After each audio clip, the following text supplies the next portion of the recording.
అండి తుఫాను ప్రభావం మీకు ఎంతవరకు చూపిస్తుంది? మాకైతే మధ్యాహ్నం నుంచి వర్షం తగ్గి గాలులు స్టార్ట్ అయ్యాయన్నమాట. ఈ ఈదురు గాలులు అయితే కొంచెం గట్టిగానే వేస్తున్నాయి.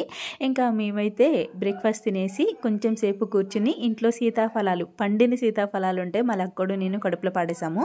తర్వాత వేడివేడిగా వండుకోవచ్చులే అని చెప్పి ఒక న్యాప్ వేసేసి అప్పుడు లేచి 12:30కి వంట చేశాను. వేడివేడిగా వడ్డించేసుకుని తినేసాము. ఇంకా తినేసిన తర్వాత అలా బయట కూర్చునేటప్పటికి గాలి అయితే గట్టిగానే వేస్తుంది. ఇంకా మా లక్కోడి చేత అయితే హోంవర్క్స్ రాయిపిస్తున్నాము. 2 days హాలిడేస్ ఇచ్చిన హోంవర్క్స్ అయితే వాట్సాప్లో పంపేశారు. ఇంకా హోంవర్క్స్ రాయిపించేసి ఈవినింగ్ వేడివేడిగా పకోడీ వేసుకుని తిందాము, బయట వాతావరణం చల్లగా ఉంది కదా అని చెప్పి ఉల్లి పకోడీ అయితే వేస్తున్నాను అనమాట. ఈలోపు కరెంటు కూడా పోయింది. కరెంటు పోవడం అంటే ఉదయం నుంచే పోయింది. ఉన్న ఇన్వర్టర్ కనెక్షన్ కూడా బ్యాటరీ ఛార్జింగ్ అయిపోయింది అనమాట. ఉదయం నుంచి మళ్ళీ టీవీ ఫ్యాన్ వేసుకుని కూర్చుంటే అక్కడ ఆగుతుంది చెప్పండి? బయటేమో వాకిలంతా ఆకలితో నిండిపోయింది. లోపు పకోడీ కూడా వేగిపోయింది. మేమైతే తినేస్తున్నాము. మీరేం చేస్తున్నారు? కమెంట్ చేయండి. అలాగే ప్లీజ్ వీడియోని లైక్ చేయండి.